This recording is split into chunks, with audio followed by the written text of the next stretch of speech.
Welcome back to another episode of Mark's Name Joe. I am Joe. I am Joe, too. That's coincidence. And this is the Cigar Lounge. We're going to go over this week's wrestling winners and losers. Joe, do you want to kick it off? Sure. Where do you want to start? Do you want to do winners first or do you want to do losers first? How about we go with winners first? All right. It's always good to start with the good news. So my winner this week has to be the Best Friends from AEW. They had an excellent match. It's been critically acclaimed to be one of the best street fights that we've ever seen. It was a fantastic main event to a fantastic week of Dynamite. And then Uncle Dave gave it 5 stars. What's not to love about this? It's perfect. It was. Do I agree that it was 5 stars? A lot of people have brought up a lot of iconic WrestleMania matches that WWE has had that Dave didn't even think about rating 5 stars. And I might agree that those might have been better matches.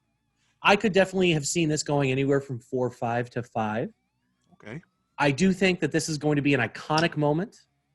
Scenes from it are going to be used in AEW video packages for years to come. So I'm going to give the Best Friends my winner of the week. I like that. I did enjoy the match in full. That was a lot of fun. It's a good winner. I think my favorite part was Trent's mom, Sue, flipping everybody off as she's driving off in the minivan. That was iconic. You didn't like Orange Cassidy sneaking in there at the end, just laying there. I thought that was a little unnecessary. I thought that it would have been awesome if they gave Trent and Chuck the spotlight for that match. It's very clear that Orange Cassidy is the star of the trio in everybody's eyes. I mean, I'm wearing an Orange Cassidy t-shirt right now. I don't own a Trent and Chuck t-shirt. Sorry, guys. If you guys want to send me one, I'll give you a PO box. I'll make a PO box just for you to send me one. I like it. You want to hear my winner this week? Please do. You want to hear it? I just came up with it just now. It just hit me. Jey Uso. Jey Uso.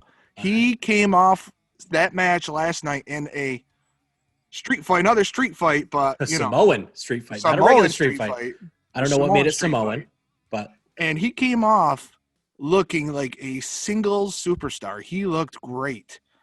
His chemistry with heel Roman and the way that he captured the win at the end sets up a fun match, even though we probably know the outcome. We know the outcome. Yes. With Roman at Clash of Champions, it just they did a fantastic job making Jey Uso look legit. They did. They really have this entire way. And he looked good, and I'm actually interested to see where this is gonna go because you could just see the look on Roman's face with everything else going on. He's gonna snap on him, and Jey looks like a single superstar. He does. That 1,000-yard stare that Roman gave him as Jey Uso was walking up the ramp. It went from we're brothers to we're still brothers, but I'm going to kill you. Yeah. At the pay-per-view. Yeah, I can't wait to see what they do. The way he had that belt at the end and the way he handed the belt off to Roman. Almost looked like he was going to raise it up himself.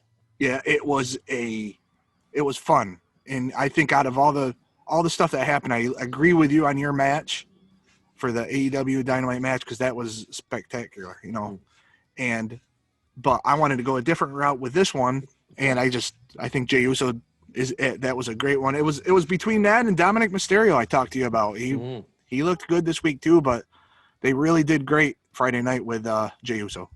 They did. I was skeptical the entire way. I'm really glad that they've built him this way. Mm-hmm. It seemed like a really good starter feud, but they've turned it into an excellent story that they're going to tell. That's true. Yep. That was fun. All right. Do you want to kick it off with our losers of the week? So for me, my loser of the week, and this might get me some heat on Twitter, is Keith Lee. Oh, no. I don't say that because I think that he's in a bad place. I've been arguing this entire time that WWE's done everything they can to keep him looking strong, to keep him looking viable, to keep him in that upper echelon of talent that they have so firmly planted. But dirt sheets this week have been saying that there's no long-term plan for Keith Lee. I don't take those as gospel. There's always a big old pinch of salt in there.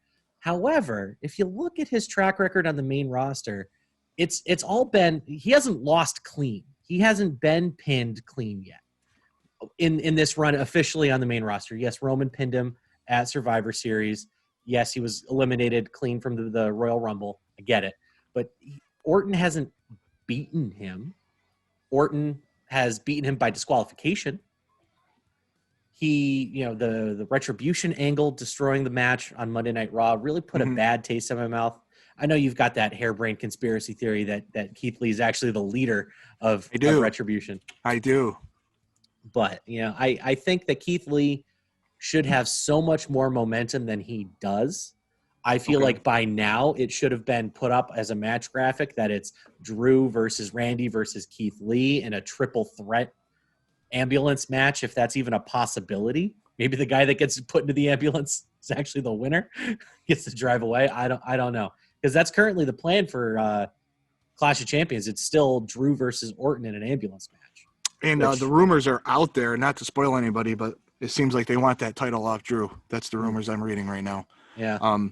And to tell you the truth, if they put Lee into that match and put the title on him, have that drawn back, Keith Lee versus Roman Reigns at Survivor Series, title versus title, the titles, SmackDown and all. I mean, it'd be a fun time. They have been known to change titles for a better Survivor Series match. Because if you remember a few years ago. The story's there, man. The story is there. But yeah, I understand what you're saying.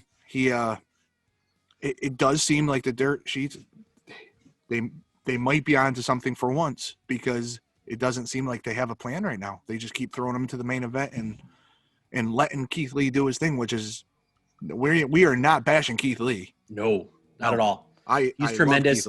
He has star written all over him. I just wish that they made me feel that they feel that way too. Mm-hmm. He's been given an excellent position everywhere he's been in the main roster, between his spot with Roman and pinning Seth clean at Survivor Series last year. Between that, the spots with Lesnar in the Royal Rumble, and how he's debuted, they've done an excellent job of debuting him. It's just now they've also done an excellent job of keeping him lukewarm in that same time. That's right. So how about you? Who's your loser of the week? Mine. Are you ready for this? I was born ready. This one is so bright, I need sunglasses. Okay. My loser of the week is the former Universal Champion, gone from the top of SmackDown to the underground of Raw. I don't understand this at all, because they have not pushed many people on Raw Underground. I understand what they are trying to do with setting up this match for Raw coming up Monday night. But how do you go from the Universal Champion to a triple threat match with two of the top stars to Raw Underground in a matter of a couple weeks? He is the loser for me this week. Braun Strowman.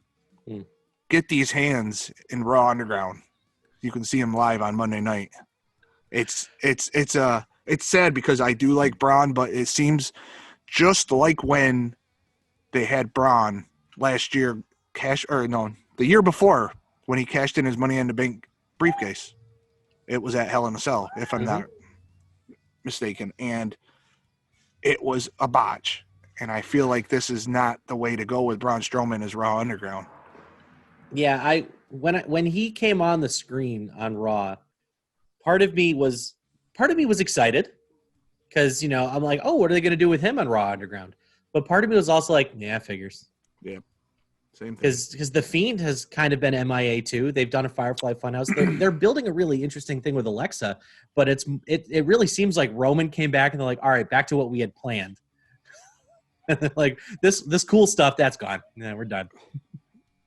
It's very hard to tell what they're planning on doing. I'm at a loss. I expected more from Braun. At this point, I don't know. I wouldn't be surprised to see him back with Bray at some point, because it just seems they don't know. I think he's in the same category as your loser of the week. They don't know what they're doing with him. Yeah. That's what I feel right now. Very much so. All right, well, thank you guys for tuning in for another installment of the Mark's Name Joe Cigar Lounge. It's been a pleasure talking about our winners and losers of the week.